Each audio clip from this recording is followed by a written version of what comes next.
The stars looked different through Cathari eyes. Supreme Commander Vethrix stood on the bridge of the Eternal Harmony, watching the view screen display a yellow sun in the distance. His scaled fingers tapped against the command console in a rhythm that betrayed his excitement. After 300 cycles of searching, the expeditionary fleet had finally found it. The Forbidden Zone. The ancient markers hung in space like ghost warnings.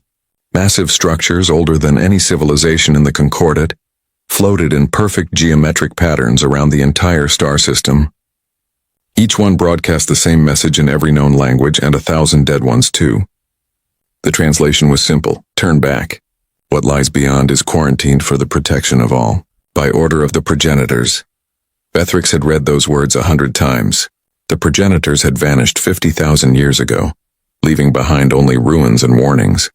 Most species in the Galactic Concordat treated their edicts as religious law.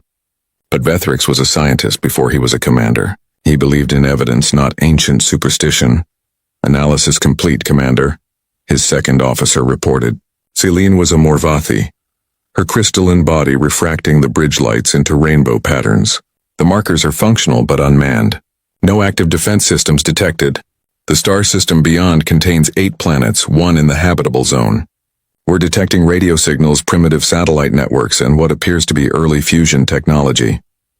Vethrix felt his secondary heart skip. A civilization? Not dead ruins, but living beings. The Concordat had searched for new intelligent life for generations, finding only empty worlds where species had risen and fallen. And here, locked behind ancient warnings, was exactly what they sought. What threat could primitives pose? Asked Commander Raoul, the Helvine tactical officer. His 6 eyes blinked in sequence, a sign of confusion among his kind. The progenitors had technology we still cannot match. Why would they fear beings who have barely mastered their own solar system? Vethrix had wondered the same thing. He had presented his findings to the Concordat Council 3 months ago. The debate had lasted weeks. Half the council wanted to respect the quarantine. The other half pointed out that the progenitors were gone, their reasons lost to time. Eventually, curiosity won over caution. The council voted to send an expeditionary fleet. Not to conquer, but to investigate. To make first contact. To welcome a new species into the galactic community. All ships prepare for boundary crossing, Vethrix commanded. The fleet consisted of 47 vessels, 1 representing each member species of the Concordat. It was meant to be a symbol of unity and peace. Proceed at 1/4 speed. Sensors at maximum. We don't know what we'll find. The Eternal Harmony crossed the boundary first. Vethrix held his breath, expecting alarms, defensive fire, something to justify the ancient warnings. But nothing happened. The marker simply continued its broadcast, uncaring that its warning had been ignored for the first time in recorded history. Sensor contacts, Celine announced suddenly. Multiple artificial structures in the outer system. They appear to be weapons platforms, but the design is crude. Vethrix studied the tactical display. Dozens of satellites orbited in a defensive shell around the 4th planet from the sun.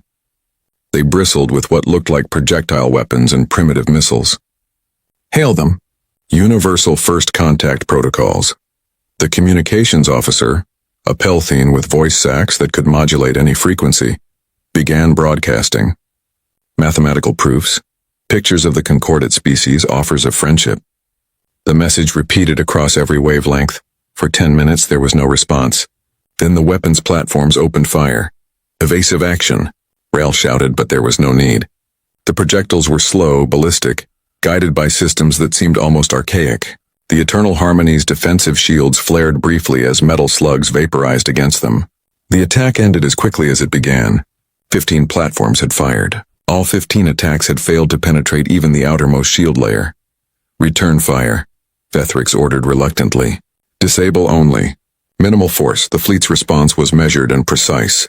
Energy beams lanced out, cutting through the weapons platform's power cores. Within seconds, all defensive satellites in range went dark, floating uselessly in the void. The path to the inner system lay open. Continue approach, Vethrix commanded.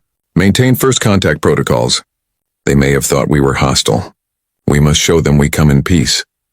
The fleet moved deeper into the system, passing the gas giants and asteroid belts. Celine provided continuous updates on the system's layout. The 3rd planet was a frozen wasteland. The fourth, the one they now approached, was designated Terra in the radio signals, or Earth in one of the dominant languages. 2 moons orbited nearby planets, both showing signs of colonization. Primitive habitats, mining operations, research stations. "Commander, we're being hailed," the communications officer announced. "Audio and visual signal. It's coming from the 3rd planet." "No, from the 4th planet. From Earth itself. On screen." The view screen changed, showing a figure that made several bridge officers gasp. It was bipedal like many concordate species, but there was something unsettling about it. 2 eyes forward-facing, a mouth with flat teeth visible when it spoke, hair only on the top of its head, skin that seemed thin and vulnerable. The being wore some kind of uniform, dark blue with colorful patches. "This is Secretary General Chen of the United Earth Coalition," the being said. Its language was harsh, full of hard consonants, but the translation software worked adequately. "You have entered our sovereign space and destroyed our property. We demand an explanation." Vethric stepped forward, ensuring his image would transmit clearly. "I am Supreme Commander Vethric of the Galactic Concordat. We come in peace, seeking to establish communication and friendship with your people. Your weapons platforms fired upon us. We responded with minimal force. No one was harmed." The human, Vethric's database identified the species name from the radio signals, stared at him for a long moment. "You crossed a clearly marked boundary. You ignored warnings that have stood for longer than our recorded history, and when we defended our home you destroyed our defenses. This is your idea of peace?" "The warnings are from a dead civilization," Vethrix replied, keeping his voice calm and diplomatic. "We mean you no harm. The Concordat seeks only to welcome humanity into the galactic community. There are 47 spacefaring species in known space. You would be the 48th? Secretary General Chen looked off screen, apparently consulting with others. When he looked back, his face was harder. "The Concordat. 47 species. And how many of those species joined voluntarily, Commander?" "All of them," Vethric said, confused by the question. "The Concordat does not force membership. We offer trade, technology, and protection. In return, member species contribute to the collective good and abide by Concordat law." "And if we refuse?" The question hung in the air. Vethrix had never considered it before. In all of Concordat history, no species had refused membership. Why would they? The benefits were obvious. Technology that would advance them by centuries. Medical knowledge that would eliminate disease. Access to resources from 1,000 worlds. "That is your right," Vethric said carefully. "But I ask you to consider—" "We refuse," Chen interrupted. "Humanity claims this star system as sovereign territory. You will withdraw immediately. Any ships that do not leave within 72 hours will be considered hostile. This is not negotiable." Several bridge officers made sounds of shock. Ral's 6 eyes widened in disbelief. "Primitives," he muttered. "They have no interstellar capability, barely any fusion technology, and they dare threaten a fleet of 47 warships?" Vethric silenced him with a gesture. "Secretary General, please be reasonable. Your species has much to gain from contact with us. We can share technology that would solve your energy crisis, cure your diseases, extend your lifespans. Why would you refuse this?" Chen's expression didn't change. "Because you came to our home uninvited. You ignored our defenses. You destroyed our property. And now you act as if we should be grateful. Commander, humanity has learned hard lessons about powerful strangers bearing gifts. We will develop our own technology, at our own pace. Now leave." The transmission ended abruptly. Vethric stared at the blank screen, trying to process what had just happened. In 300 cycles as a military commander, he had negotiated with dozens of species. Some were cautious, some were eager, some needed time to adjust. But none had ever simply refused. "Orders, Commander?" Celine asked quietly. Vethric considered his options. The Concordat Council had given him broad authority to handle first contact as he saw fit. But they had also been clear. Violence was to be avoided if at all possible. The Concordat had not fought a true war in 2,000 years. Conflicts were resolved through negotiation, arbitration, ritual combat between champions. But what if the primitives didn't understand this? What if they saw retreat as weakness? "Maintain position," Vethric decided. "We'll give them 24 hours to reconsider. Surely once their leaders consult with scientists and rational minds, they'll see the benefit of cooperation." "And if they don't?" Ral asked. Vethrix turned to his tactical officer. Then we proceed to Plan Sigma. We establish a concordant presence on one of their outer planets. Not as conquerors, but as neighbors. We demonstrate our peaceful intentions through actions. Eventually, they'll come to us. It was a sound plan. Logical, reasonable. It was how the concordant had always operated. Show strength, but also show restraint. Demonstrate superiority, but offer partnership rather than domination. Vethrix ordered the fleet to take up positions around Earth's orbit, far enough away to not seem threatening, close enough to respond to any communication. Then he retired to his quarters to draft a report for the Concordant Council. He wrote about the successful crossing of the boundary. He described the human response and their refusal of contact. He outlined his plan for peaceful coexistence. As he wrote, he felt confident in his decisions. This was a minor setback, nothing more. In a few days, perhaps a week, cooler heads would prevail on Earth. The humans would realize they had nothing to fear. Vethrix sent his report and prepared for sleep. His species required only 4 hours of rest per cycle. He set his quarters to the proper temperature and humidity, then lay down on his sleeping platform. He didn't know that on Earth's surface something very different was happening. He didn't know that humanity's military forces were mobilizing on a scale not seen since their last global war. He didn't know that factories were being retooled, weapons pulled from storage, soldiers recalled from retirement. He didn't know that when Secretary General Chen asked for 72 hours, he wasn't asking for time to prepare surrender documents. He was asking for time to prepare for war, and when Vethrix had reduced that time to 24 hours, he had made humanity's choice much easier. The humans had tried diplomacy. They had stated their boundaries clearly. They had given warning. Now they would do what humans had always done when backed into a corner by a superior force. They would fight. 20 hours after the ultimatum, Vethrix was awakened by emergency alarms. He rushed to the bridge, still fastening his ceremonial armor, finding his crew in various states of panic. "Report!" he commanded, taking his position at the center console. Celine's crystalline form pulsed with agitated colors. Multiple launches from Earth's surface. Hundreds of craft, all on intercept vectors. Chemical propulsion. Nuclear warheads detected.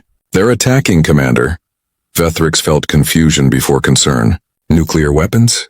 Those were ancient technology, banned by the Concordant for 800 years as too brutal even for ritual combat. Surely this was a mistake. Hail them. There must be a misunderstanding. But the communications channel returned only static. The human missiles climbed through Earth's atmosphere on pillars of fire, primitive but numerous. Vethrix counted 300 warheads targeting the fleet's position. "Defensive measures only," he ordered. "Point defense systems, minimal power. We'll intercept them safely, then resume negotiations." The fleet's response was almost lazy. Energy beams reached out, precise and measured, detonating warheads at safe distances. Nuclear fireballs bloomed in the void, bright and terrible but ultimately harmless at such ranges. Within minutes, all 300 missiles had been neutralized. "Maintain position," Vethrix said firmly. "They're testing our defenses. Once they realize conventional weapons are ineffective, they'll—" "More launches," Celine interrupted. 600 missiles this time, and detecting movement from their moon colonies. Armed craft launching from there as well. This was excessive. Vethrix felt his primary heart rate increase. "Continue defensive protocols, and send another message. Tell them this is wasteful and unnecessary." The second wave died like the first, filling near Earth space with radiation and debris. Then came a third wave, and a fourth. The humans seemed to have endless stockpiles of nuclear weapons, each wave larger than the last. By the 10th wave, Vethrix stopped counting the individual missiles. "They're not stopping," Ral observed, his tactical display showing launch sites across Earth's surface. "Every nation on that planet is firing everything they have. It's wasteful, irrational," Vethrix had to agree. The Concordant way of war was efficient. 2 fleets would meet, exchange ritual challenges, and fight until one side reached acceptable casualties, usually around 15% losses. Then the losing side would surrender, terms would be negotiated, and peace would resume, clean, civilized, rational. This was none of those things. "Commander, we're detecting ships launching from Earth," Celine reported. "Not missiles. Crewed vessels. They appear to be modified mining and cargo ships, but they're armed. Kinetic weapons, railguns, and..." Are those chemical rockets strapped to mining lasers? The human fleet was a joke by concordate standards. Vethrix counted 70 ships total, cobbled together from civilian vessels. They had no shields, minimal armor, and weapons that looked like they'd been welded on by someone who barely understood the concept of space combat. "They're going to attack us with that?" Rael asked, his voice mixing confusion with something that might have been pity. "They must know they can't win. Open a channel," Vethrix ordered. "I need to speak with whoever is commanding this fleet." The view screen showed a different human this time. Female, wearing a military uniform covered in medals and insignia. Her face was weathered, her hair gray, but her eyes held something Vethrix had never seen before in a sentient being facing superior force. Absolute determination. "This is Admiral Martinez of the United Earth Defense Force," she said. "You have 4 hours to leave our system, Commander. After that, we stop being polite." Vethrix blinked his secondary eyelids in confusion. "Admiral, please. You must see this is pointless. Your weapons cannot harm us. Your ships are inferior in every measurable way. I don't wish to see your people die needlessly. Accept concordate membership and this can all end peacefully." Martinez smiled, but there was no humor in it. "You think we don't know we can't win a straight fight? Commander, humans don't believe in straight fights. We believe in winning. And if we can't do that, we believe in making the other side regret they ever met us." The transmission ended. Vethrix turned to his officers, seeing his own confusion reflected in their faces. "She's bluffing. She must be. No species fights when they know they'll lose. It's inefficient." "Orders, Commander?" Silene asked. Vethrix made his decision. "We proceed with Plan Sigma. Tactical select landing sites on the 4th moon of their gas giant. We'll establish a base there. Demonstrate our technological superiority peacefully. Eventually, they'll see reason." The fleet began moving, breaking formation to head for Jupiter's moon Ganymede. Long-range sensors had identified it as suitable for colonization. Water, ice, minerals. Far enough from Earth to not seem threatening. They would build a base, show humanity what concordate technology could achieve, and wait for the primitives to come around. The human fleet followed them, all 70 ramshackle ships, struggling to keep pace with vessels capable of 0.8 light speed. It would have been laughable if it wasn't so tragic. "They're going to follow us all the way," Rael noted. "What do we do when we arrive?" "If they attack our landing force, then we disable their ships without casualties and proceed with the mission," Vethrix said firmly. "We are not butchers. We do not kill sentients who cannot defend themselves adequately." The journey to Ganymede took 6 hours. The entire time, the human fleet shadowed them. Vethrix used the time to study Earth's databases, trying to understand these strange beings who refused to acknowledge reality. What he found disturbed him deeply. Humanity's history was a litany of wars. Not ritual combats or brief conflicts, but prolonged, brutal struggles that consumed entire generations. They had fought with stones, then bronze, then iron, then steel. They had invented gunpowder specifically to kill each other more efficiently. They had created weapons that could poison the land for generations. They had built bombs that could destroy entire cities, and they had used all of these things, not as deterrents but as tools.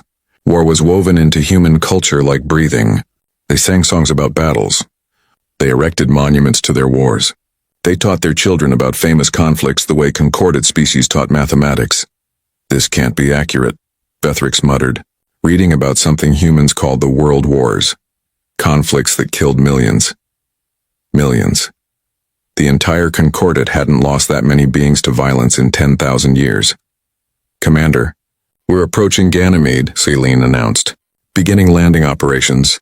3 transports will deploy the initial colonization modules while the fleet maintains orbital support." The landing ships descended toward the moon's icy surface. Vethrix watched their progress, satisfied. This would work. Once humanity saw what the concordate could build, how they could transform a barren moon into a livable habitat within weeks, they would understand. Then the human fleet arrived, and things went wrong very quickly. The modified cargo ships didn't slow down. They didn't attempt to enter orbit. Instead, they dove straight for the concordate landing zone at maximum thrust. "They're on collision courses," Rael shouted. "Multiple ships heading straight for our transports. They're not firing weapons, they're going to ram us." "Evasive action," Vethrix ordered. But 2 of the transports were already committed to landing, too close to the surface to maneuver effectively. The human ships slammed into them at full speed. The explosions were visible from orbit. Nuclear fuel mixed with chemical propellants creating fireballs that lit up Ganymede's dark surface. Both Concordate transports were destroyed instantly. The human ships were obliterated. No survivors on either side. They killed themselves, Silene whispered, her crystalline body flickering with shock. They committed suicide to stop our landing. But the attack wasn't over. More human ships dove from orbit. Not at the remaining transport, but at the Concordate fleet itself. They had loaded their cargo holds with anything that could explode. Nuclear waste, chemical compounds, even just compressed gases. Each ship became a missile, guided by a crew willing to die to strike one more blow. Return fire, Bethrix finally ordered, his voice shaking. Disable them. Stop them before they reach us. The fleet's weapons, designed for precise ritual combat, proved devastatingly effective against the fragile human vessels. Energy beams carved through hulls like paper. Railgun slugs shattered entire ships into fragments. Within minutes, the human attack was broken. 60 of their 70 ships destroyed or crippled, but 3 ships got through. One rammed a Concordate cruiser at such speed that it punched completely through the hull before exploding internally. Another detonated its payload of nuclear waste against a battleship's engines, contaminating the entire aft section. The third simply crashed into a corvette, the impact alone enough to cripple it. Casualty report, Bethrix demanded, his voice hollow. Ral consulted his screens with shaking appendages. 2 ships destroyed. 3 heavily damaged. Estimated casualties: 2,412 dead or missing. Another 1,000 injured. 2,000 dead. The Concordate hadn't lost that many beings to violence in a century, and the humans had inflicted these losses with ships that were barely spaceworthy, using tactics that were insane by any civilized standard. The remaining human ships are retreating, Silene reported. No, wait. They're heading for Mars. There are human colonies there. Small research stations, mining facilities. Bethrix felt something cold settle in his chest. Follow them. We need to secure those facilities. Prevent more attacks. But part of him wondered if they had already made a terrible mistake. The progenitors had placed those warnings for a reason. And now, 20 hours after crossing the boundary, Bethrix was beginning to understand why. The humans didn't fight like civilized beings. They didn't calculate acceptable losses or surrender when victory became impossible. They fought like cornered predators, like wounded animals, like creatures who had forgotten any way to interact with the universe except through violence. And the worst part, the truly terrifying realization that crept into Bethrix's mind as he ordered the fleet to Mars was this: the humans had barely started fighting. Everything they had thrown at the Concordate so far had been improvised, rushed, thrown together in less than a day. What would they be capable of if they had time to truly prepare for war?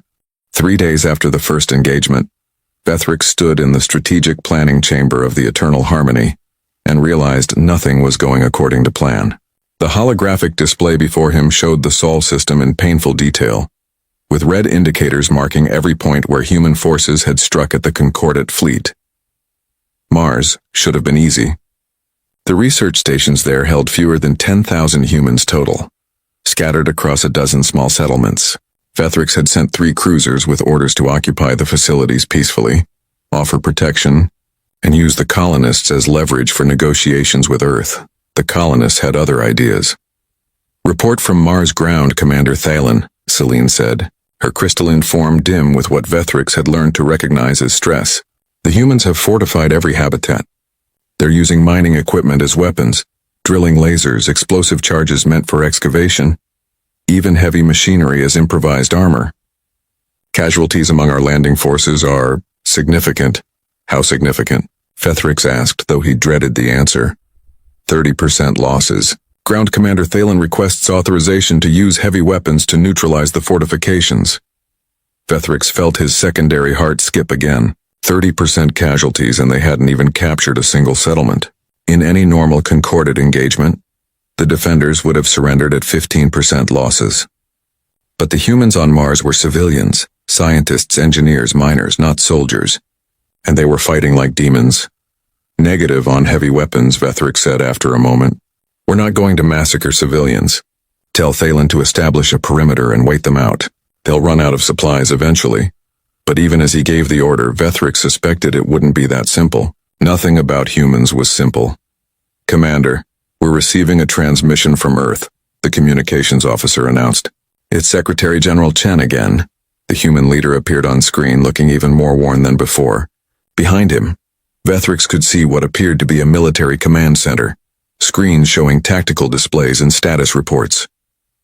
"Commander Vethrix," Chen said without preamble, "I'm offering you one final chance to withdraw.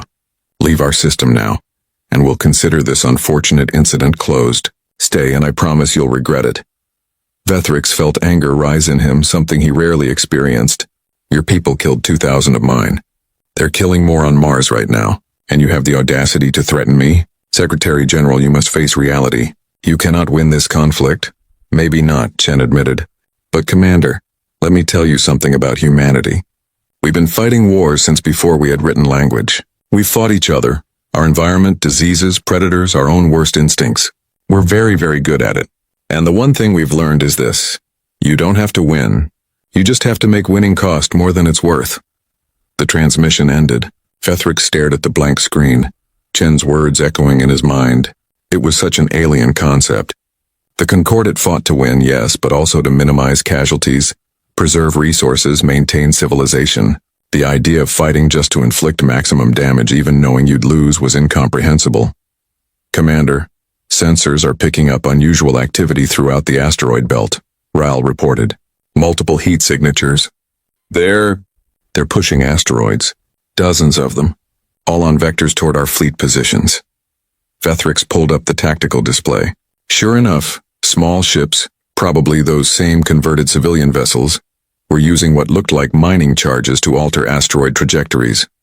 The rocks were massive, moving slowly but with terrible momentum, and they were all aimed at where the Concordat fleet had established defensive positions. "Time to impact?" "Varies. The first will arrive in 8 hours. The last in approximately 40 hours. Commander, there are over 100 asteroids. Some are several kilometers across. If they hit our ships, they would have to move, break formation, waste fuel repositioning, disrupt their careful defensive strategies. And while they were distracted by the asteroids, what else would the humans do?" "Begin evasive maneuvers," Vethrix ordered. "And get me tactical analysis on those human ships in the asteroid belt." "If we can disable them," alarms shrieked across the bridge. Multiple alarms from systems that should never all fail at once. "We're being boarded," Rail shouted, his 6 eyes wide with shock. "Internal sensors show breach points on decks 7, 12, and 19. "How did they—" Vethrix pulled up security footage and felt his blood run cold. Human soldiers wearing primitive spacesuits and carrying projectile weapons were cutting through his ship's outer hull. But they weren't coming from ships. They were coming from space itself. From small pods that had been drifting in the debris field from the earlier battle. The humans had hidden soldiers inside wreckage, waiting for the Concordat fleet to pass by. "Security teams to breach points," Vethrix commanded. "Subdue the intruders. Non-lethal force." But the security footage showed something that made Vethrix question everything he knew about combat. The humans didn't fight like civilized soldiers. They used the ship's own corridors against its defenders, setting ambushes, using explosives in enclosed spaces, targeting critical systems rather than engaging in honorable combat. One human squad breached the life support controls on Deck 12. Another fought their way to the armory on Deck 7. A third was heading straight for the bridge, moving through the ship's maintenance tunnels like they'd studied the layouts beforehand.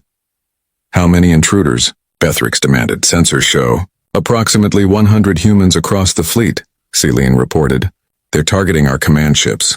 "Commander, they're moving through our vessels like they're designed for this. Our security forces are taking heavy casualties." Of course they were. Concordat security troops were trained for riot control, for managing drunk crew members for ceremonial duties. They weren't trained for actual combat against an enemy that seemed to have no concept of surrender or acceptable losses. "Seal the bridge," Vethrix ordered. "Reroute command functions to auxiliary control. And someone tell me how they knew exactly where to board us." The answer came from an unexpected source. One of the captured human soldiers, wounded but alive, spoke through a translator before dying. His final words were, "We've been watching your formation patterns for 3 days. You people are predictable, efficient, you do everything by the book. That's your weakness, predictable." The word stung because it was true. The Concordat had refined space combat over thousands of years, optimizing every tactic, every strategy. They moved in precise formations, responded to threats with calculated measures, followed protocols that had been proven effective. Against other Concordat species, it worked perfectly.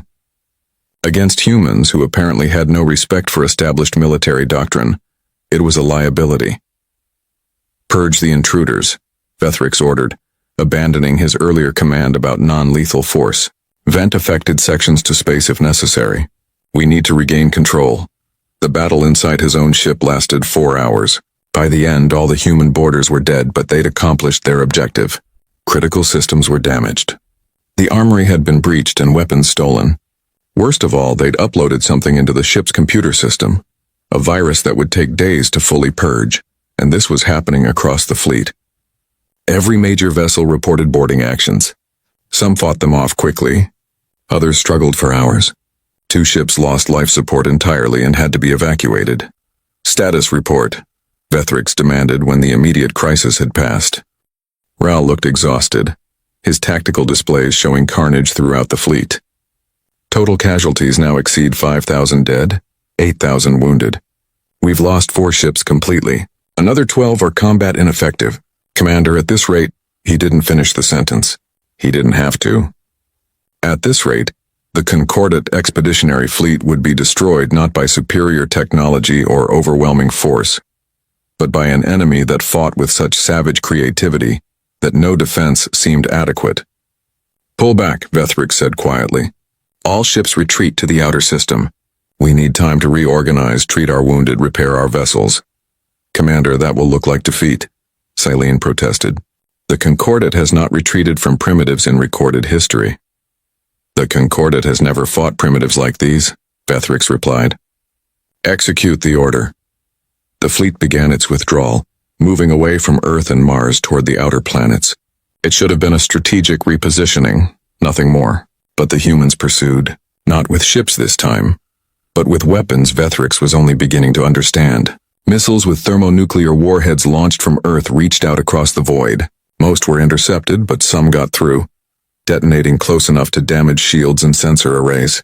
Railgun slugs fired from Mars, traveling at tremendous velocities, peppered the retreating fleet. Each impact was tiny, but there were thousands of them, abrading armor and puncturing hulls. And then Earth launched something new. Vethrix watched in horror as 6 massive vessels lifted from the planet's surface. They were crude, obviously rushed into production, but they were also huge, each one massing as much as a Concordat battleship. What are those? He asked, though part of him already knew. Analysis shows they're filled with nuclear warheads, hundreds of them in each ship. Commander, they're planet cracker-level weapons. If those detonate near our fleet, they were suicide ships, like the ramming attack at Ganymede, but on a massive scale. Each vessel was crewed by volunteers who had no intention of returning home. Their only purpose was to get close to the Concordat fleet and detonate. All weapons maximum range, Vethrix ordered. Destroy those ships before they reach us. The fleet concentrated its fire on the approaching vessels. Energy beams hot enough to vaporize steel carved into their hulls.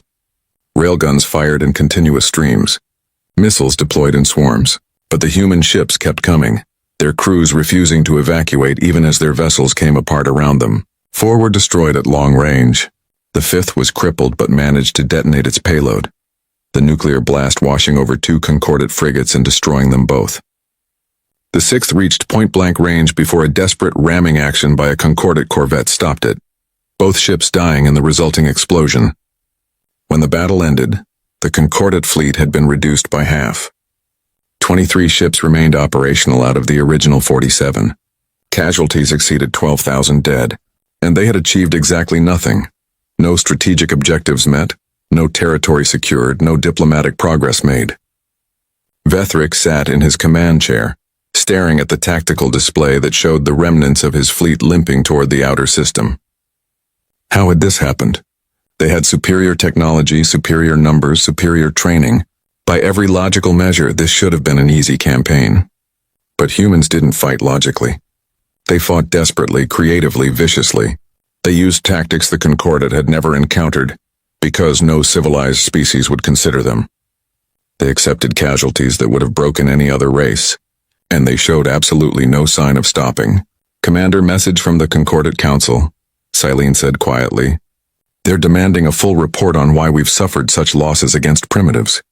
Vethrix laughed bitterly. How could he explain this to beings who had never known real war? How could he make them understand that humanity wasn't primitive at all? They were specialists, experts in the one field the Concordat had tried to evolve beyond. Tell the Council, Vethrix said slowly, that we have crossed a boundary we should have respected. Tell them the progenitors were right. And tell them, he paused, choosing his next words carefully. Tell them that if we continue this campaign, we won't be bringing humanity into the Concordat. We'll be teaching the galaxy how to fight like humans, and once that knowledge spreads, there will be no going back. The Concordat Council chamber was a marvel of architecture, built on the neutral world of Sanctuary at the exact gravitational center of Concordat space. Representatives from all 47 member species gathered here to make decisions that affected trillions of beings. Today, that chamber was in chaos. Vethrix stood before them, his armor scorched and damaged, his body showing wounds from the boarding action 3 weeks ago. Around him, holographic displays showed the wreckage of his fleet. The casualty lists, the tactical analyses that all pointed to the same impossible conclusion: humanity was winning. 15,000 dead, Council member Shivara of the Pelthine spoke, her voice sax vibrating with barely controlled anger. 15,000 Concordat citizens killed by primitives who have barely mastered their own solar system. Commander Vethrix explained how this is possible. Vethrix had prepared this speech during the long journey back to Concordat space. He had rehearsed it, refined it, made it as clear as possible. But now, standing before the Council, he realized no amount of explanation could make them understand what he had witnessed. Humanity is not primitive, he began. They are specialists. While we have spent 10,000 years learning to avoid war, they have spent that same time perfecting it. Every aspect of their culture, their technology, their psychology is shaped by conflict. They don't just fight, they are incapable of not fighting. Nonsense, snapped Council member Rethvik, the Helvine military coordinator. All civilized species learn to control violent impulses. It's a prerequisite for space travel. A species that cannot cooperate destroys itself before reaching the stars. That's what we believed, Vethrix agreed. But humans are different. They do cooperate, just never for long. Their entire history is cycles of cooperation, followed by competition. They form alliances, then fight among themselves, then form new alliances against external threats. It's their natural state. The Council chamber filled with the sounds of disbelief, chittering, humming, vocal displays of skepticism from dozens of species. Vethrix pressed on. But the truly dangerous part isn't their capacity for violence. It's how they think about conflict. We view war as a failure of diplomacy, something to be minimized and controlled. They view it as a tool, something to be studied and perfected. They teach their children military history. They write books about strategy. They play games that simulate warfare for entertainment. This is absurd, Shivara declared. Commander, you're describing psychopaths, not a viable civilization. No species could maintain social cohesion with such destructive tendencies. Vethrix pulled up a holographic image, a human child's book he had recovered from a captured data file. It showed colorful illustrations of historical battles, soldiers, weapons. The text taught basic military tactics as if they were multiplication tables. They don't see it as destructive, Vethrix explained. They see it as survival. On their homeworld, they were not the strongest predators, not the fastest, not the most naturally armed. So they became the smartest, the most adaptable, the most persistent, and they hunted everything else to extinction or domestication. That same mindset now shapes how they approach all challenges, including us. The Council chamber fell silent. Vethrix could see the discomfort on every alien face, the struggle to comprehend a species so fundamentally different from everything they knew. What do you recommend? Asked High Counselor Zan, the eldest member of the Council and a Morvathi who had served for 300 cycles. His crystalline body refracted the chamber's light into somber colors. We withdraw completely, Vethrix said. We restore the boundary markers, respect the quarantine, and leave humanity alone. For their sake and for ours. Unacceptable, Rethvik said immediately. The Concordat does not retreat. If we show weakness now, Every primitive species we encounter in the future will think they can defy us. With respect, Council Member, they're not primitive, Vethrix repeated. And this isn't about pride. It's about survival. If we continue this war, one of two things will happen. Either we destroy humanity completely, committing genocide to eliminate a threat, which would violate every principle the Concordat stands for, or humanity will eventually force us to adapt to their methods of warfare. And if that happens, if we start thinking and fighting like humans, the Concordat as we know it will cease to exist. Paranoid speculation, Rethvik dismissed. One species cannot change an entire civilization of 47 member races.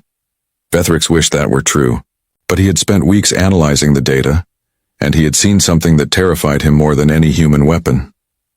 Permission to present evidence? He asked. High Counselor Zan nodded. Vethrix activated a new set of displays, showing incident reports from across Concordat space over the past 3 weeks. The Cathari Third Fleet engaged in training exercises last week, Vethrix began.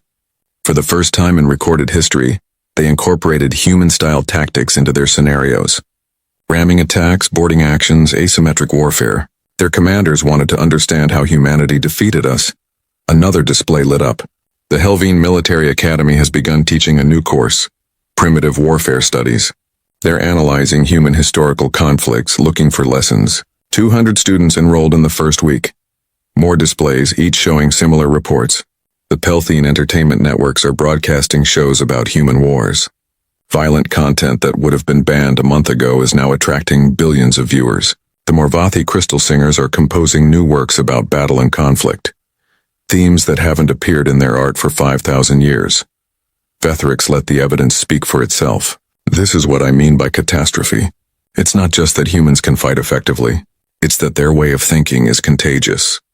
Every species that learns about humanity starts asking questions they never asked before.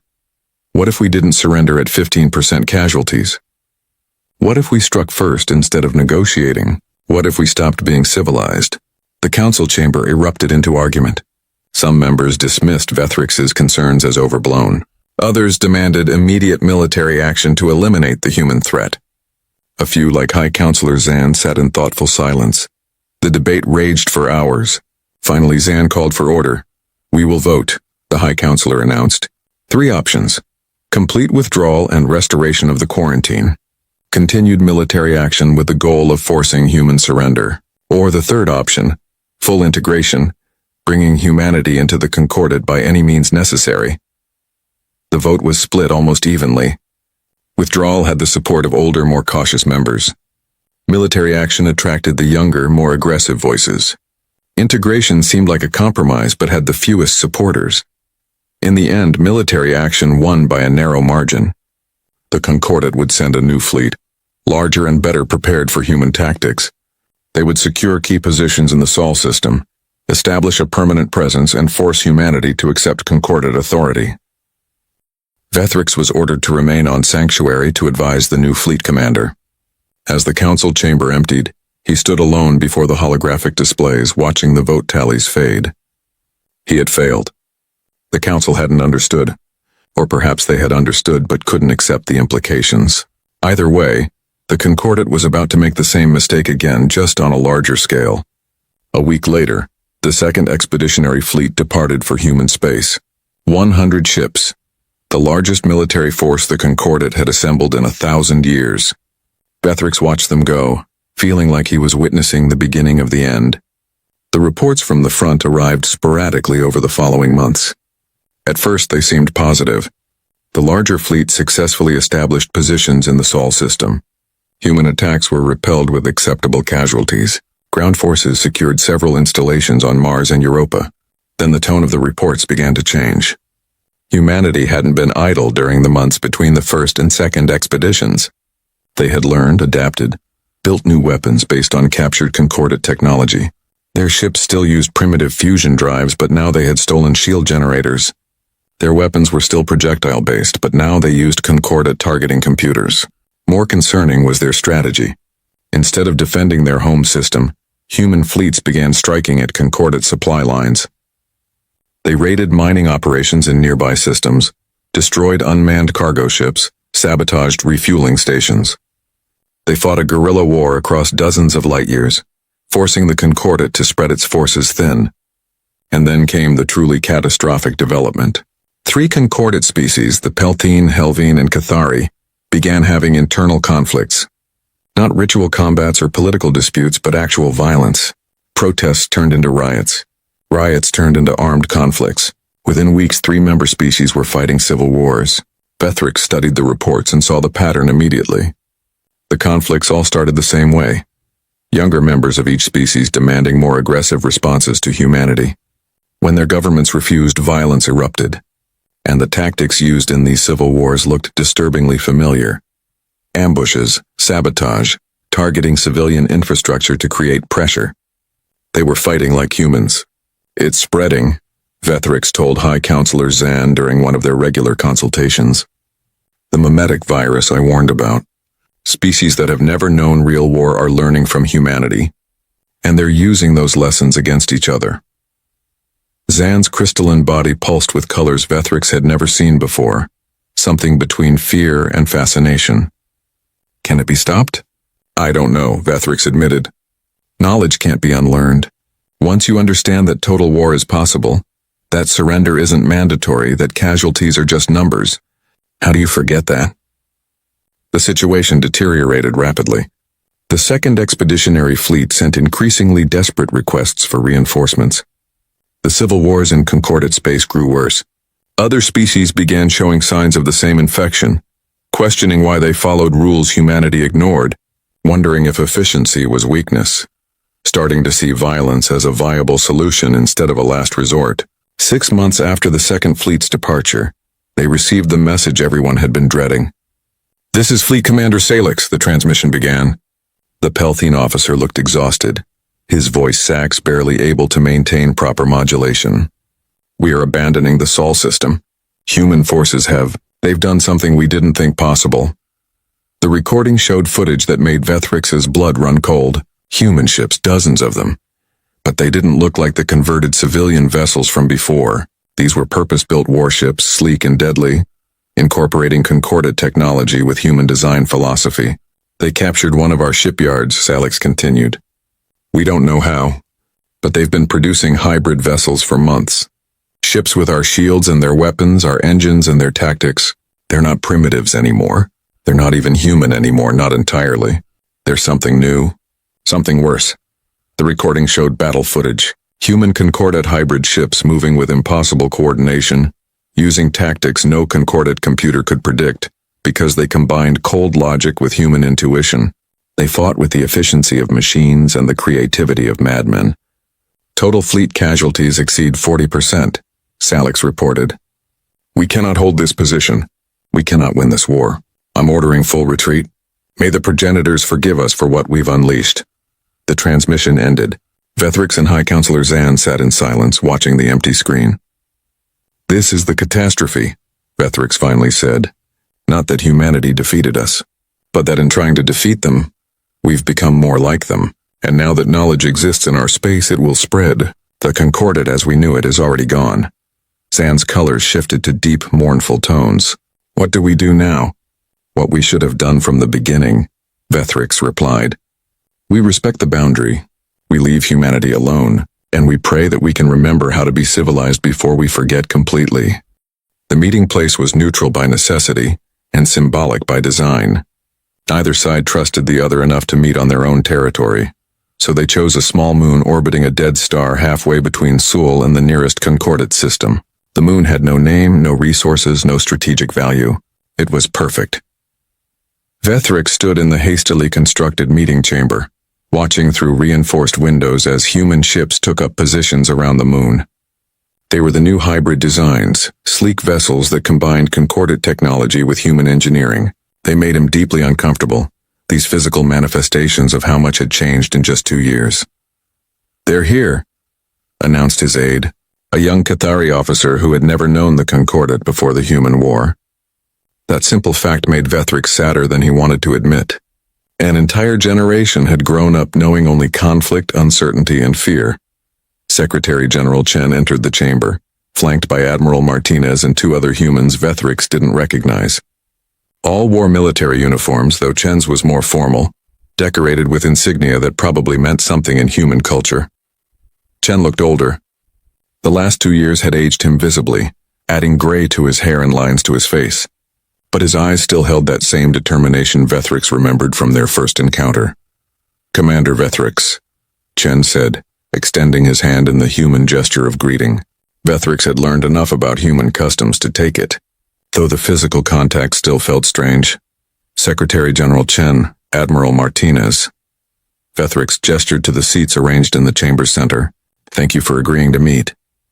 "You said it was urgent," Chen replied, taking his seat. "That you had information we needed to hear. So here we are." Vethrix activated the holographic display showing a map of concordate space. Red indicators marked dozens of systems, more than half of all concordate worlds. "This is the current state of the galactic concordate," Vethrix began. Red indicates systems experiencing active internal conflicts. Orange indicates systems where conflict is likely within the next year. Green indicates systems that remain stable. There was very little green on the map. Civil wars, Vethrix continued. Territorial disputes. Resource conflicts. Species that have lived in peace for thousands of years are now fighting each other, and they're using tactics, strategies, and philosophies they learned from studying humanity. Chen studied the map without expression. "You're saying this is our fault." "I'm saying this is what happens when you teach warfare to species that have forgotten how to fight," Vethrix replied. The Concordate spent 10,000 years creating a civilization based on cooperation, compromise, and controlled conflict. In 2 years, humanity has shattered that foundation. Admiral Martinez leaned forward, her voice hard. "We didn't ask you to invade our home. We gave you warnings. We gave you chances to leave. You chose to ignore both." "I know," Vethrix said quietly, "and I take responsibility for that decision. I crossed the boundary the progenitors set, believing I knew better than beings far wiser than myself. I was wrong." The admission seemed to catch the humans off guard. Chen exchanged glances with Martinez before speaking. "Commander, why are we here? If you're looking for an apology, you won't get one. We defended our home." "I'm not looking for an apology," Vethrix said. "I'm offering information. Information you need to understand what's happening, and why it matters to both our peoples." He changed the holographic display, showing historical records from the progenitors' era. Ancient texts, archaeological findings, computer models reconstructed from fragments. The progenitors were the first spacefaring civilization in this galaxy, Vethrix explained. They explored, they cataloged, they tried to unite species under a single banner. They were successful for a time, building an empire that spanned thousands of worlds. Then they encountered a species that was different. A species that fought not for territory or resources, but simply because fighting was their nature. "Let me guess," Chen said. "They were predators. Apex hunters. Like humans." "Exactly like humans," Vethrix confirmed. The progenitors called them the Ravagers. They tried diplomacy, trade, integration. Nothing worked. The Ravagers only understood strength and conflict. War broke out. It lasted for centuries and nearly destroyed both civilizations. Vethrix pulled up images of ruined worlds, dead systems, planets reduced to radioactive wastelands. Eventually the progenitors won, but at a terrible cost. They had to become like the Ravagers to defeat them. They had to learn cruelty, ruthlessness, total war, and once they learned those lessons, they couldn't unlearn them. The progenitor civilization collapsed into internal conflicts that made the war with the Ravagers look peaceful by comparison. "So they wiped themselves out," Martinez said. "And now you think we're going to do the same to you?" "Worse," Vethrix said. The progenitors left records, warnings. They documented what happened to them so that future civilizations might avoid the same fate. And one of their final messages was this: predator species are not the enemy. The knowledge of predation is the enemy. Once peaceful species learn to think like predators, there is no going back. He changed the display again, showing the Sol system with its ancient boundary markers. The progenitors found Earth, they studied humanity. And they made a decision. They didn't exterminate you or try to change you. They simply isolated you, hoping that either humanity would evolve past its violent nature, or that the rest of the galaxy would become strong enough to interact with you safely. And you ruined that plan, Chen said flatly. "We ruined that plan," Vethrix agreed. "By crossing the boundary, we exposed the Concordate to humanity before either side was ready. Now the knowledge of human warfare is spreading through concordate space like a disease. Species are learning to fight total wars, to accept massive casualties, to view conflict as a tool rather than a failure. So what do you want from us? Chen asked. You want us to somehow take back the knowledge? Make your people forget how to fight? No, Vethric said. I want us to restore the boundary. Properly this time. With understanding on both sides of what it means and why it's necessary. The humans were silent for a long moment. Finally, Chen spoke. You want us to go back into isolation, to give up access to the galaxy, to other species, to all the knowledge and resources out there. I'm asking you to quarantine yourselves voluntarily, Vethric said. Not forever, just until the concordate can stabilize, until we can remember how to be civilized again, and until humanity has time to develop without our interference. And if we refuse? Martinez asked. We have ships now, technology. We could push into concordate space if we wanted to. You could, Vethric admitted. And you'd probably win. Human ships are already superior in many ways to ours. But Secretary General Admiral, consider what that would mean. Every world you conquer, every species you defeat would learn from you. The mimetic virus would spread faster. Within a generation, the entire galaxy would be at war. Billions would die. Civilizations would fall. Is that the legacy humanity wants? Chen stood and walked to the window, looking out at the human fleet. We didn't want any of this. We just wanted to be left alone. I know, Vethric said. And I'm offering you that. A restoration of the quarantine, but this time by mutual agreement. Humanity stays in the Sol system. The concordate stays outside the boundary. We'll leave monitoring stations at agreed-upon locations. If humanity develops peaceful contact protocols, if the concordate stabilizes, if both sides believe the time is right, then and only then, do we try again? How long? Shen asked, not turning from the window. I don't know, Vethric admitted. Centuries, perhaps. Maybe longer. The progenitors' records suggest it took 5,000 years for their civilization to recover from learning predator warfare. The concordate may need just as long. Admiral Martinez stood as well. You're asking us to sacrifice our future, to accept isolation while every other species in the galaxy gets to explore, trade, and advance together. I'm asking you to accept temporary isolation so that both humanity and the concordate have a future at all. Vethric countered. The alternative is mutually assured destruction on a galactic scale. The humans conferred quietly among themselves. Vethric couldn't hear their words, but he could see the debate playing out in their body language. Chen's shoulders slumped with the weight of the decision. Martinez argued forcefully, her hands cutting through the air in sharp gestures. The other two humans offered opinions that seemed to moderate both positions. Finally, Chen returned to the table. We need concessions. Name them, Vethric said. First, human ships can travel freely within our own solar system. We continue developing our worlds, our technology, at our own pace. No interference. Agreed. Second, we keep the hybrid technology we've developed. We don't give back concordate designs, and you don't try to sabotage our ships. Agreed, with one condition, Vethric said. You don't share that technology with any other species. If you encounter other spacefaring civilizations, you maintain the same isolation with them that we're establishing today. Chen considered this. We'd need verification, some way to monitor for other civilizations approaching our space. We'll maintain a monitoring station outside the boundary, Vethric offered. We'll share data on any approaching vessels.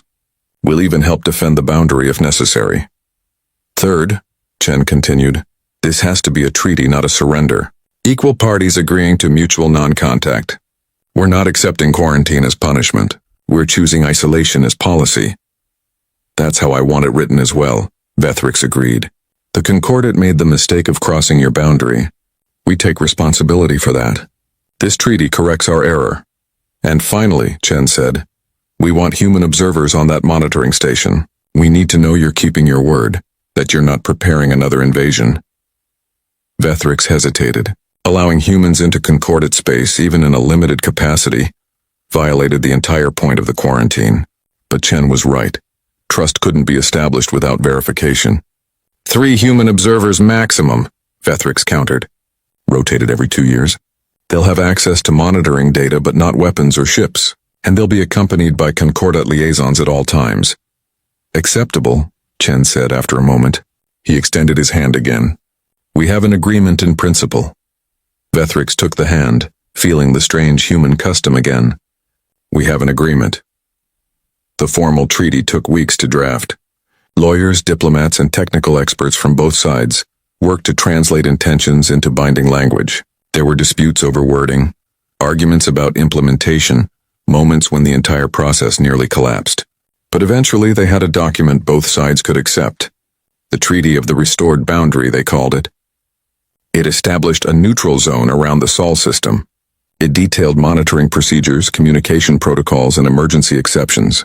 It even included provisions for eventual contact, though both sides acknowledged the day might be centuries away. The signing ceremony was brief and witnessed by representatives from both governments. Vethrix signed for the Concordat. Chen signed for humanity. The treaty was transmitted simultaneously to both capitals, officially binding. As the ceremony concluded and humans prepared to return to their ships, Chen approached Vethrix one final time. "Do you think it will work?" Chen asked quietly.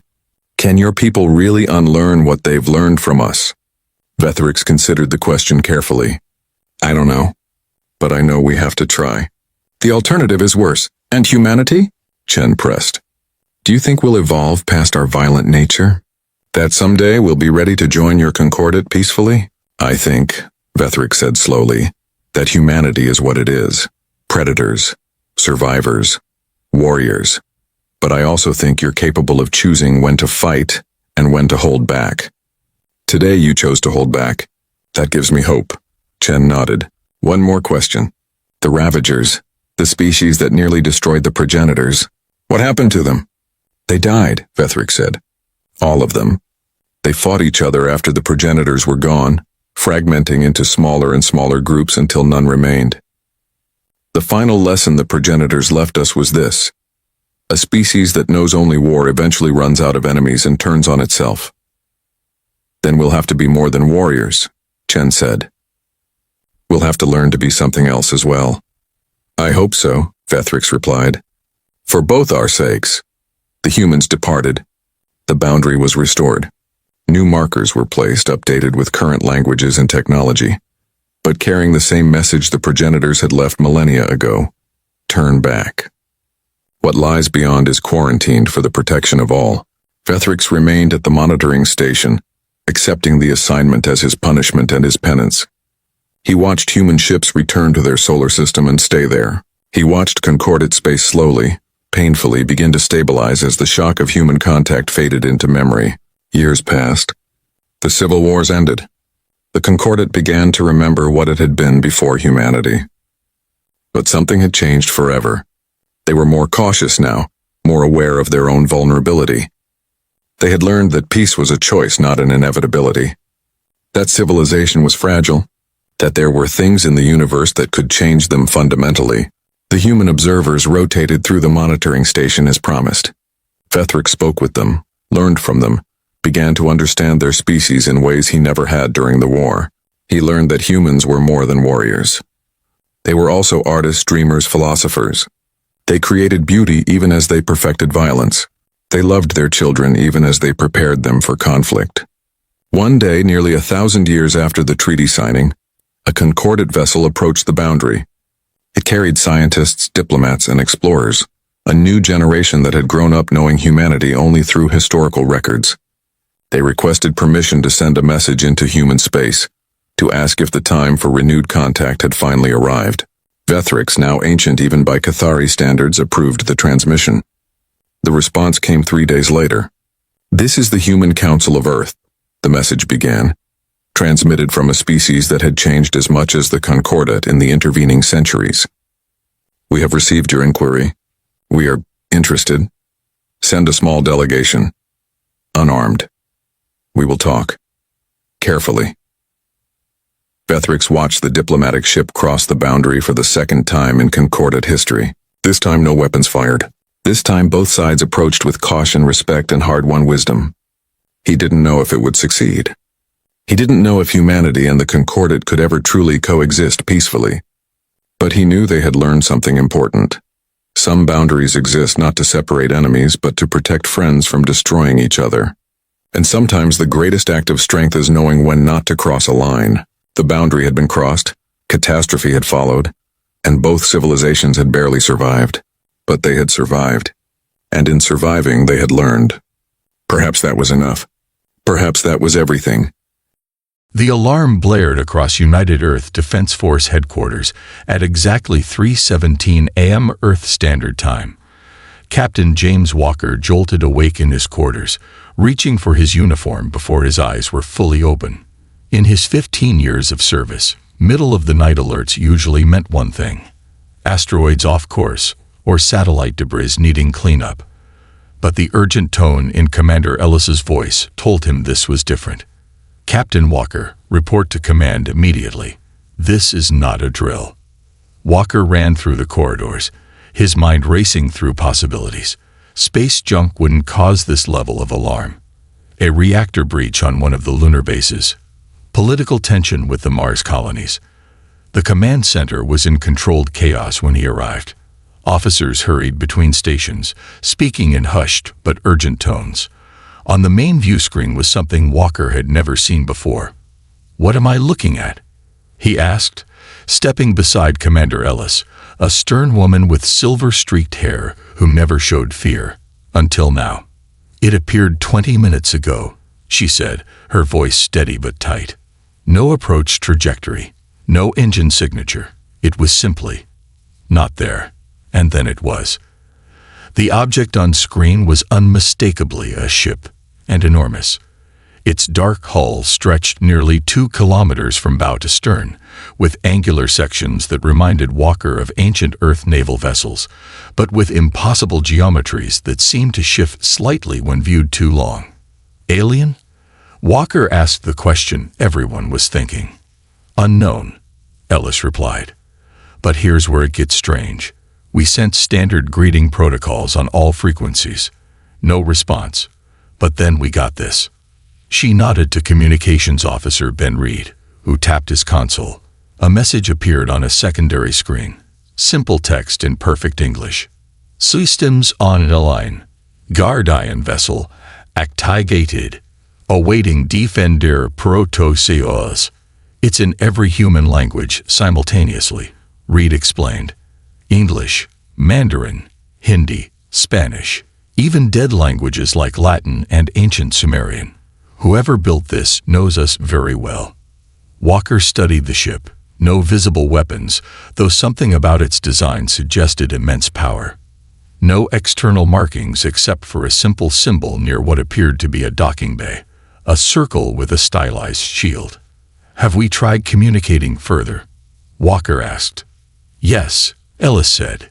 "It responds to direct questions with minimal information. It identifies itself only as the Guardian and states its purpose is to serve the defenders of humanity. It's requested permission to move to a stable orbit around Earth and awaits authorized personnel to board." The room fell silent. An unknown vessel with technology beyond anything humans had built, appearing from nowhere, asking for humans to board it. Every science fiction story suggested this was either humanity's greatest opportunity or its final trap. "The Security Council is meeting now," Ellis continued. "But they want a first contact team ready. That's you, Walker. Your deep space experience and first contact training make you the obvious choice." Walker nodded, though his mouth went dry. His first contact training had been theoretical exercises for a possibility no one truly expected in their lifetime. "Assemble your team. 6 members maximum. Be ready in 2 hours." The approach to the Guardian was tense. Walker had chosen carefully. Dr. Maya Green, xenobiologist. Lieutenant Tom Davis, security expert. Dr. Alex Cooper, physicist. Officer Lisa Ray, communications specialist. And technical specialist Mike Jones, the best engineer on the station. Their shuttle seemed tiny against the massive hull of the Guardian as they approached a bay that had opened silently at their request. Still no life signs, Green confirmed, checking her scanner. "If there's a crew, they're either shielded or not life as we understand it." The docking procedure was strangely simple, almost as if the ship was designed for human vessels. As they stepped through the airlock, Walker half expected to meet aliens or robotic sentries. Instead, they entered an empty, pristine corridor with soft lighting that activated as they moved forward. "The air is breathable," Green said, checking her instruments. "Perfect Earth, normal composition. Temperature 21 degrees Celsius. "That can't be coincidence," Cooper said, running his scanner along a wall. "This ship was made for humans." They moved deeper into the vessel, finding more empty corridors and rooms with purposes they could only guess at. Most striking was the technology. Control panels with interfaces that seemed to anticipate their touch, and displays showing information before they asked for it. "Captain," Ray called, standing before a larger door. "I think this is the bridge." The door slid open as Walker approached. The bridge was a spacious command center with stations that looked eerily similar to human designs, but with technology centuries beyond their capabilities. As they entered, systems activated, holographic displays flickering to life around the room. A central console illuminated, and a voice, neither male nor female, but somehow comforting, spoke. "Welcome, Defenders. Guardian vessel is operational and awaiting command authorization." "Who built you?" Walker asked. "Where did you come from?" "This vessel was constructed by humans," the voice replied. "Temporal origin classified until command authorization is completed." The team exchanged shocked glances. "Humans built this," Cooper whispered. "That's impossible. We're at least 200 years from this level of technology." Before Walker could ask more questions, alarms blared throughout the ship. A holographic display expanded in the center of the bridge, showing the solar system. At its edge, multiple objects were approaching. Fast. "Warning," the Guardian's voice announced. "Hostile fleet detected. Vrel battle group approaching Sol system. Estimated time to weapons range, 6 hours. Threat assessment. Extinction level event." Walker felt his blood run cold. "What are Vrel? Are you saying Earth is under attack?" "Affirmative. The Vrel are an advanced species dedicated to eliminating potential rival civilizations. Earth has been designated for termination. Guardian vessel was deployed to prevent this outcome." As if to confirm the ship's warning, Walker's comm unit buzzed with an emergency channel from Earth Command. "Captain Walker." Commander Ellis's voice was tight with controlled panic. "Return immediately. Deep space sensors have detected multiple objects approaching at FTL speeds. They're not responding to hails, and their configuration suggests weaponry. The Security Council is declaring a global emergency." Walker looked at his team, then at the displays showing the approaching threat. "Tell them we're staying aboard the Guardian. This ship knows what's coming, and I think it might be our only chance to survive it." As Walker said those words, the Guardian's systems fully activated, the ship humming with power around them. "Command authorization accepted," the ship announced. "Guardian protocols initiated. Preparing defensive systems. The defenders of humanity will not fall today." And for the first time in human history, humanity prepared to meet an alien species in battle. 4 hours until the Vrel enter weapons range, the Guardian's voice announced. Captain Walker paced the bridge, watching his team work at stations that seemed to mold themselves to human use. Despite their initial fear, each crew member had found their place on this impossible ship. "Earth Command keeps demanding we return," Communications Officer Ray said, holding her hand to her earpiece. "General Barnes is not happy." Walker nodded. "Tell them we're their best defense right now. Ask them to prepare all orbital platforms and ground defenses." In truth, Walker knew Earth's defenses would be useless against ships that could travel faster than light. Humanity's most advanced weapons were like stone spears against tanks. "Captain, you should see this," Cooper called from what they had identified as the weapons station. He had accessed the Guardian's defensive systems. "These aren't like anything we've ever built. The ship has something called temporal shields and causality weapons." "Can you use them?" Walker asked. Cooper's hands hovered over the console. "That's the strange thing. The interface, it's like it's teaching me. I look at a control, and somehow I know what it does." The others reported similar experiences. The ship wasn't just accepting them, it was training them, faster than any human learning should be possible. "Guardian," Walker addressed the ship directly. "Why us? If you were sent to defend humanity, why not bring your own crew?" The bridge lights dimmed slightly. "This vessel requires human operators with specific mental attributes. You and your team possess those attributes." "What attributes?" Dr. Green asked. "Courage, empathy, sacrifice, the core qualities of defenders." Walker was about to ask more when a new alert sounded. "Incoming transmission from lead Vrel vessel," the Guardian announced. Displaying.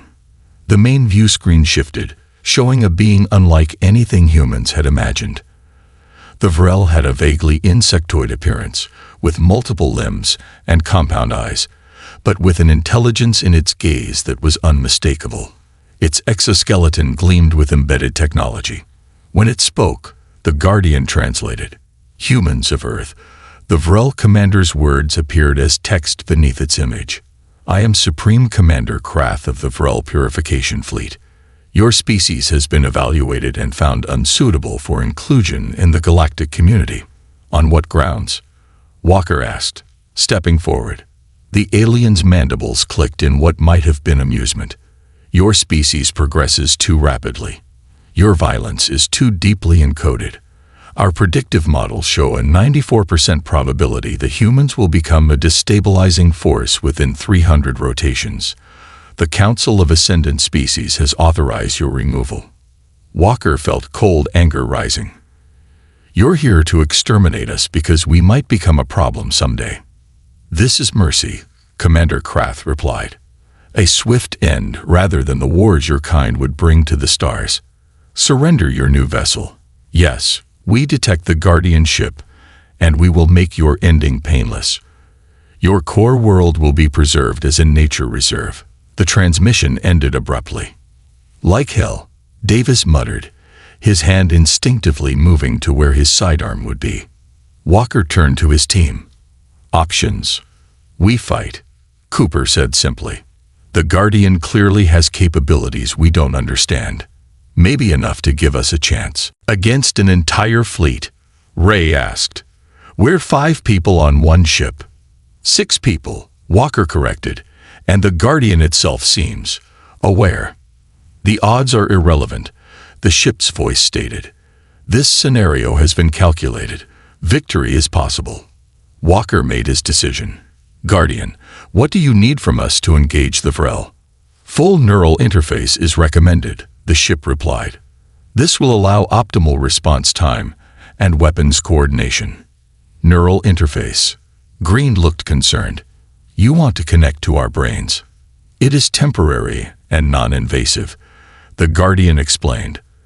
"But it will allow you to control ship systems with thought speed rather than physical interaction." Walker studied his team's faces, scared but determined. "We do it. Show us how." The neural interface was unlike anything Walker had experienced. As the Guardian activated the connection, it felt like his consciousness expanded throughout the ship. He could feel the vessel's systems as if they were parts of his own body. Engines like powerful legs, sensors becoming extended senses, weapons ready like clenched fists. Around him, each crew member underwent the same transformation. Cooper's mind merged with the weapons systems, understanding them instantly. Green connected to life support and damage control. Ray expanded through communications, monitoring thousands of channels simultaneously. Davis integrated with defensive systems, while Jones became one with the engines and power core. They were still themselves, but more, their human minds enhanced by the Guardian's technology. Vrel fleet approaching weapons range, the Guardian announced, though now it felt like the thought came from within Walker's own mind. They have deployed in attack formation. 27 vessels detected. Walker didn't need to give verbal orders anymore. His thought was enough. Battle stations. The Guardian surged forward, its engines pushing it to speeds that should have crushed the humans inside, but the ship's inertial controls kept them stable as they moved to intercept the alien fleet. The first Vrel shots came as streams of energy that Walker somehow knew would disintegrate matter at the molecular level. Through Davis, the Guardian's temporal shields activated, not stopping the attacks but shifting them fractions of a second out of phase with the present, causing them to pass harmlessly through where the ship had just been. "My God," Cooper whispered, though his thoughts echoed to all of them. "They're trying to erase us from existence." "Return fire," Walker commanded silently. Through Cooper, the Guardian fired. Not energy beams or projectiles, but distortions in space-time itself that caused two Vrel ships to intersect their own paths from moments earlier. The resulting collision tore both vessels apart. The neural link let Walker feel the Guardian's cold calculation. This was just the opening move in a complex battle strategy. Earth's defensive platforms opened fire as the Vrel came into range, but their weapons barely scratched the alien hulls. 3 Vrel ships broke formation, heading for Earth's surface. They're targeting major cities, Ray reported, her consciousness stretched across communications networks. Moscow, Beijing, New York. "Intercept," Walker ordered. The Guardian responded instantly, moving faster than seemed possible, positioning itself between Earth and the attacking ships. Through Jones, Walker felt the Guardian divert power to a different weapon system. "Causality inversion ready," Jones reported, his voice strained from the mental effort. Fire. A wave of distortion spread from the Guardian, catching the 3 Vrel ships. They didn't explode or break apart. They simply stopped, frozen in space as if time itself had ceased to flow around them. The remaining Vrel ships regrouped, clearly surprised by the effectiveness of the defense. A new transmission came through. "Impossible." Commander Kraft's voice held genuine shock. That technology was theoretical only. "Who are you humans, really?" Walker let himself smile as he responded, speaking for his crew and his species. "We are the defenders of humanity. And we're just getting started." The Vrel commander's compound eyes seemed to narrow. "This changes nothing. You've simply upgraded your extinction from merciful to painful." As the transmission ended, the full Vrel fleet advanced as one, weapons charging. Through the neural link, Walker felt the Guardian's assessment. This would be the real test. "Hold position," he ordered his crew. "Protect Earth at all costs."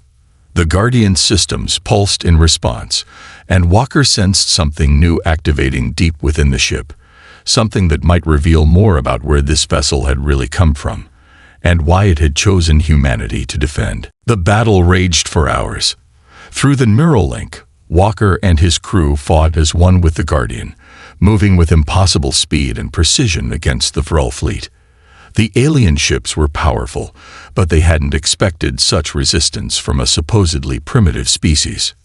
7 Vrel ships now drifted as lifeless hulks.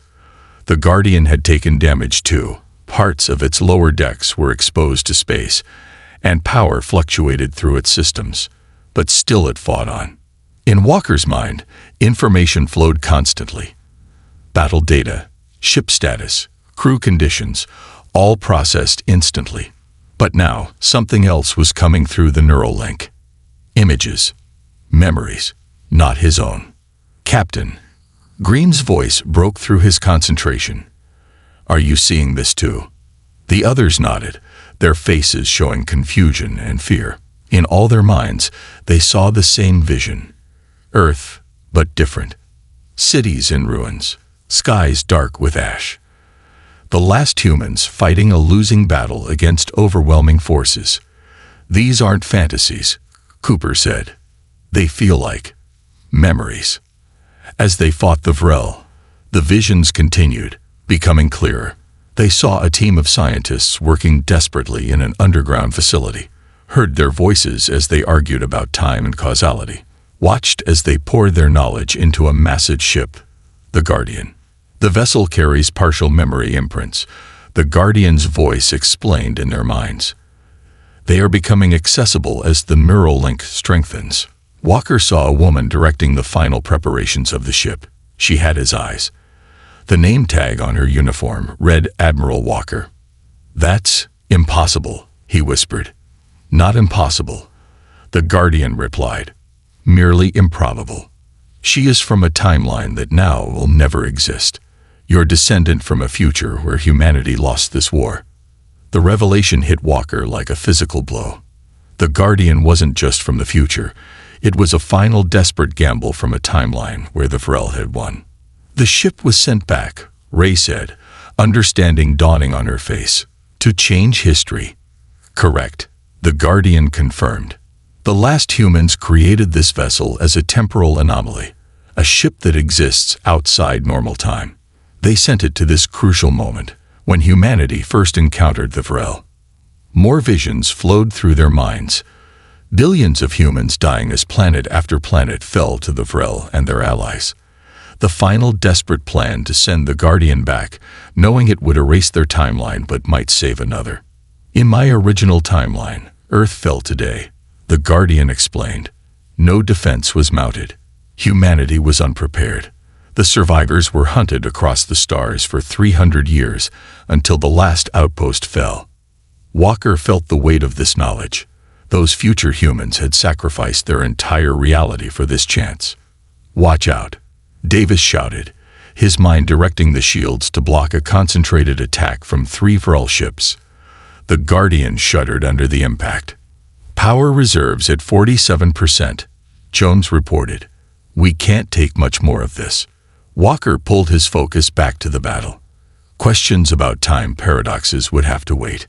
Guardian, what options do we have?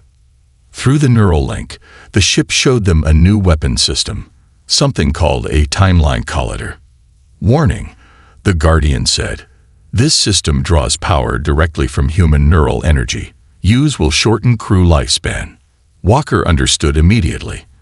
The future humans hadn't just built a ship, they had created a weapon powered by human life force itself.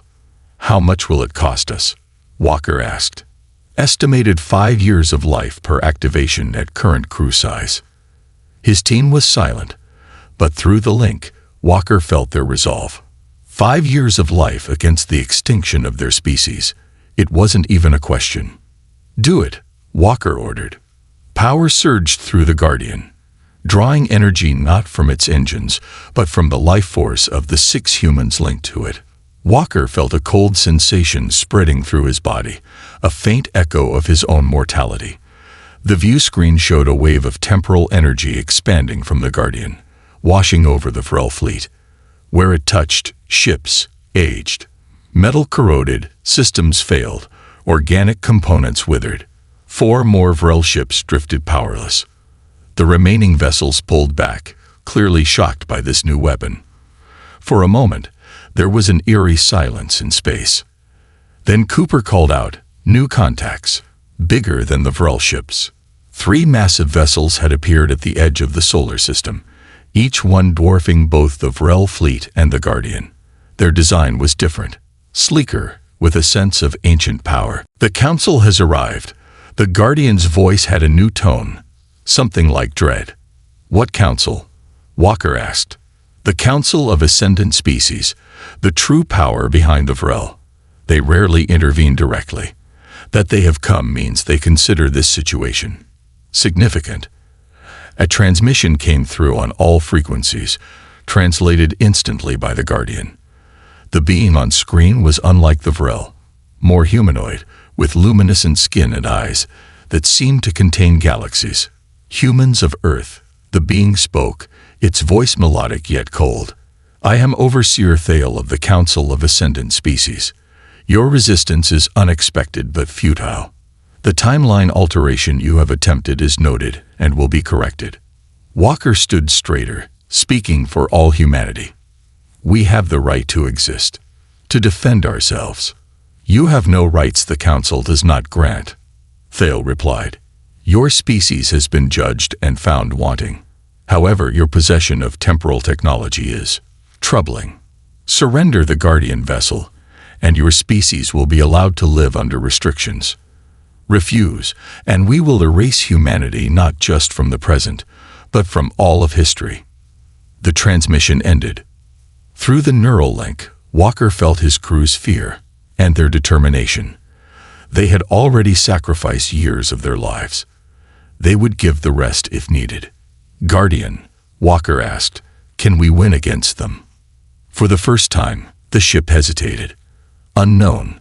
The Council possesses technology far beyond Vril capabilities. However, victory parameters can be redefined. Meaning? The Guardian was not sent to win a conventional war, the ship explained. It was sent to create a divergent timeline with one difference: humanity survives. Walker nodded, understanding growing. This wasn't about defeating a superior enemy in direct combat. It was about changing the rules of the game. "What do we need to do?" he asked. Through the neural link, the Guardian showed them its final protocol, and the ultimate price it would demand from its crew. Walker looked at his team, saw the same resolve in their eyes that he felt in his heart. They had all seen the visions of a future where humanity perished. None of them would let that happen. "Begin final protocol," Walker ordered. "Let's show the Council what humans are really capable of." As the three Council ships moved toward Earth, the Guardian began to change, drawing deeper on the life force of its human crew, preparing for the greatest battle humanity would ever face. Final protocol activation in progress, the Guardian announced as energy surged through its systems. Walker felt the ship changing around them. Through his neural link, he sensed parts of the vessel rearranging, like cells in a living organism adapting to a new threat. "What's happening?" Green asked, her voice strained from the energy the ship was drawing from them. "The Guardian is evolving," Jones explained, his engineer's mind understanding the process better than the others. "It's becoming something new." Outside, the three Council ships approached in a triangle formation. Each was at least 10 times larger than the Guardian, with weapons that could shatter planets. Earth's remaining defenses would be useless against them.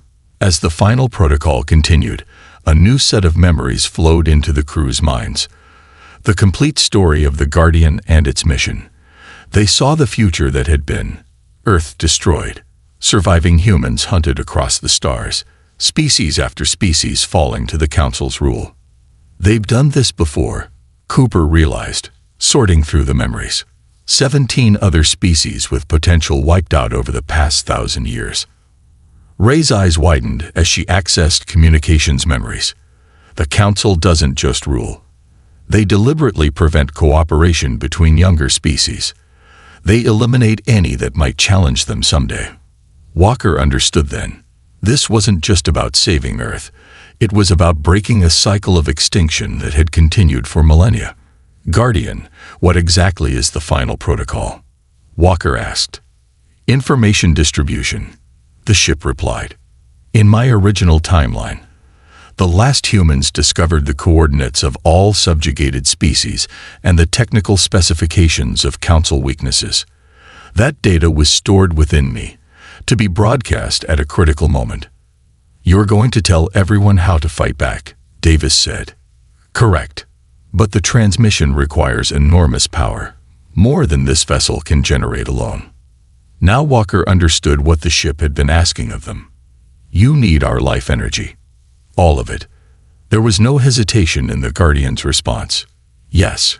Complete neural donation from all 6 crew members will provide sufficient power for galaxy-wide transmission. Survival probability for crew, 0%. The bridge fell silent. Die here, now, or watch humanity and perhaps a dozen other species face extinction. "I'm in," Davis said first, his soldier's heart making the decision simple. "Me too," said Green, though her hands trembled slightly. One by one, they all agreed. Walker looked at his crew with pride. None of them had asked for this mission, but each was willing to make the ultimate sacrifice. "We'd do it," Walker confirmed. "But first, we need to buy time for Earth to prepare." "Guardian, what offensive capabilities do we still have?" The ship displayed its remaining weapons. Most were drained, but one option remained: a focused temporal shield that could be used as a weapon by inverting its field. "It won't destroy them," Cooper noted, "but it might confuse their sensors long enough for us to get closer." Walker nodded. "Do it." The Guardian surged forward, accelerating toward the massive council ships. They responded with energy beams that lit up space, but the Guardian's shields held. Barely. Shield integrity at 23%. Davis reported. One more hit like that, and we're done. They were close enough now to see details of the council ships. Ancient vessels that had witnessed the rise and fall of countless civilizations. Inverting temporal shield. Now, Cooper commanded. The shield turned inside out, sending a wave of distorted time toward the lead council ship. On their view screen, they watched as parts of the massive vessel seemed to shift between past and future states, systems failing as they experienced both decay and pre-construction simultaneously. It worked, Jones shouted. Their main weapons are offline. Walker didn't waste the opportunity. Guardian, get us behind them. Ray, can you access Earth's defense network from here? Already on it, Ray replied, her consciousness spreading through Earth's communications, patching us through to all military commands worldwide. Walker's voice reached every defense installation on the planet. This is Captain Walker aboard the Guardian. All Earth forces, fire on the council ships on my mark. Aim for the sections we're highlighting on your targeting systems. Through Ray, the Guardian sent precise targeting data to Earth's missile defenses and orbital platforms. Fire. From Earth came a barrage of missiles and energy weapons. Primitive by Council standards, but perfectly aimed at the weaknesses the Guardian had identified. The wounded Council ship shuddered under the assault. The other two Council vessels moved to protect their flagship, firing at both the Guardian and Earth. One beam hit a defense platform, vaporizing it instantly. We can't win a direct fight, Walker realized.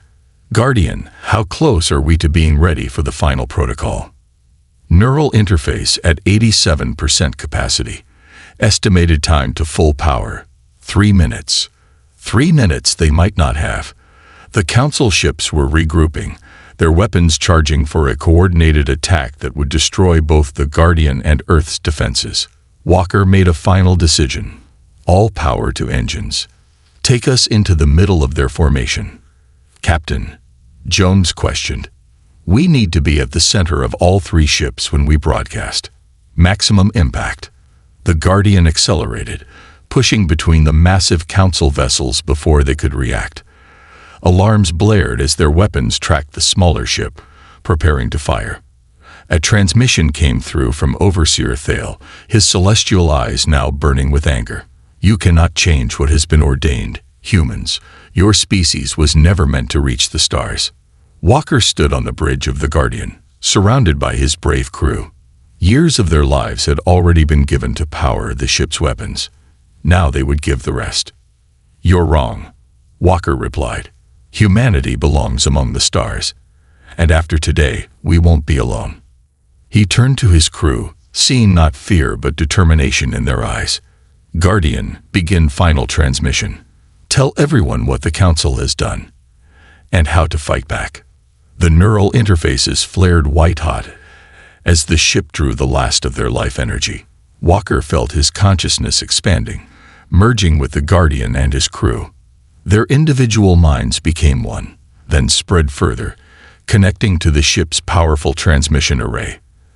As the Council ships fired, the Guardian released its message, not just data, but the memories and experiences of Walker and his crew, the truth about the Council, and detailed technical specifications for fighting back. The transmission reached every corner of the galaxy, awakening species that had lived under Council rule for centuries. Walker's last conscious thought as his physical body failed was a vision of what would come. Ships rising from a dozen worlds, species that had never met joining together, and at the center of it all, humanity. The Council ship's weapons struck the Guardian as its transmission concluded, tearing the vessel apart. But it was too late. The message had been sent. The tide had turned. And on Earth, as the remains of the Guardian fell like a meteor shower through the atmosphere, a new age was about to begin. The remains of the Guardian fell to Earth like 1,000 shooting stars, lighting up the night sky across the globe. People stepped outside their homes, looking up in wonder and fear, not knowing that they had just witnessed the greatest sacrifice in human history. In orbit, the 3 council ships hung motionless. Their weapons had destroyed the Guardian, but something unexpected was happening. The temporal energy released when the Guardian was destroyed had created a strange effect. A shimmering barrier now surrounded Earth, rippling like water whenever the council ships tested it with their weapons. On the lead council vessel, Overseer Thale watched in growing alarm as reports came in from across the galaxy. The Guardian's transmission had reached everywhere, awakening every subjugated species to the truth. They had been kept weak and divided by design. Impossible, Thale whispered as the first distress calls arrived. On a dozen worlds, rebellions had begun. Species that had lived under council rule for centuries were rising up, armed with precise knowledge of how to disable council technology. Thale turned to his advisors. How did they do this? How could one primitive species change everything in a single day? No one had an answer. What the humans had done should have been impossible, yet it had happened. We must destroy this world immediately, Thale ordered, before more damage is done. The council ships fired their planet-killer weapons at Earth, but the shimmering barrier absorbed every attack. More surprising still, with each blast, the barrier seemed to grow stronger. Thale's chief scientist studied the readings with disbelief. The human's consciousness, it's in the barrier. Those 6 humans from the Guardian. Their minds have somehow merged with the temporal energy. They're protecting their world even after death. As the council ships continued their futile attack, a new signal came through, from Earth itself. General Barnes stood in Earth Command Center, surrounded by representatives from every major nation. Hours earlier, they had been preparing for humanity's end. Now, they watched in awe as the barrier created by Walker and his crew deflected attacks that could have shattered planets. The Guardian's data was spreading through Earth's systems, translating alien technology and revealing the truth about the galaxy. Most importantly, it showed them how to use the pieces of the Guardian that had fallen to Earth. "We're ready to respond," Barnes said, nodding to the communications officer. On screens worldwide, Barnes addressed humanity, and through the barrier, the council ships. "I speak for all people of Earth. Captain James Walker and his crew gave their lives not just to save us, but to free every species oppressed by the council. Their sacrifice will not be forgotten." He turned to the technicians operating the newly assembled communication array, built from Guardian fragments. "Send the second message. To everyone." Across the galaxy, a new transmission spread. The location of Earth, an invitation to the oppressed, and a promise. You are not alone anymore. Together, we stand against those who would decide which species deserves to exist. 1 month later, the first alien ships arrived in Earth's solar system. Not council vessels, but smaller ships carrying representatives from species that had lived under council rule for generations. The Mira, with their crystalline bodies. The Vosh, amphibian engineers whose technology rivaled the council's. Even a delegation of Vrel separatists who had broken from their military government. They came in peace, drawn by the promise and the Guardian's message. A new alliance based on mutual respect and cooperation, rather than dominance. Earth had changed in that month. The barrier still protected the planet. But now humans understood its true nature. It wasn't just a shield, it was the consciousness of Walker and his crew, evolved into something new. They had become guardians in the most literal sense, their minds preserving the timeline where humanity survived. At the newly established Unity Station in Earth orbit, representatives from 12 species gathered. General Barnes, now serving as Earth's ambassador, addressed them. "We were not ready for the stars," he admitted, "but circumstances forced our hand. We now know that the Council has ruled through fear and division for thousands of years. They prevented cooperation between younger species because they feared what we might become together." A Vosh delegate raised her webbed hand. "The Council fleet has withdrawn to their core systems. Reports suggest civil war has broken out among the Ascendants. For the first time in living memory, they are vulnerable. We don't seek revenge, Barnes clarified, but we will ensure they never threaten emerging species again. The meeting continued for hours as the foundation for a new interstellar alliance was formed, not ruled by humans or any single species, but a true cooperative effort, the United Species Alliance. 5 years passed. Earth's technology advanced rapidly with help from their new allies. The first human-built starships were ready, incorporating designs from the Guardian and improvements from a dozen allied species. The flagship of the fleet hovered above Earth, its hull gleaming in the sunlight. On its side, a familiar symbol, a circle with a stylized shield, the emblem taken from the Guardian. Inside the ship, Commander Lisa Ray, the only member of Walker's original team who hadn't been on the Guardian during its final transmission, stood on the bridge. She had been appointed to lead this mission, not just because of her experience, but because of her connection to those who had sacrificed everything.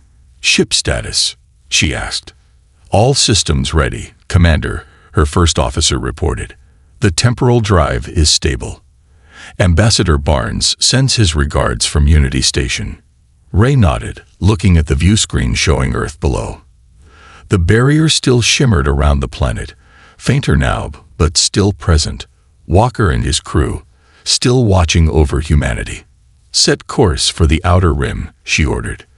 "There are 17 more star systems on our list, places where emerging species need protection from what remains of the Council." As the ship prepared to depart, Ray touched the small plaque beside her command chair. It bore just 8 words, "From nowhere for everyone. We are the Defenders." The starship, named Guardian Aya, moved away from Earth, its temporal drive engaging. It carried representatives from 8 species, all united in a single purpose: to ensure that no other civilization faced extinction for the crime of having potential. On the bow of the ship, its name gleamed in multiple languages. But below it was a simpler message, one that every crew member had embraced: "Defenders of humanity, and all who wish to join us." As Guardian Aya vanished into the depths of space, the barrier around Earth pulsed once, as if in approval. Captain Walker and his crew had changed not just humanity's fate, but the future of an entire galaxy. Their sacrifice had turned the tide. And now, the Defenders would make sure it never turned back.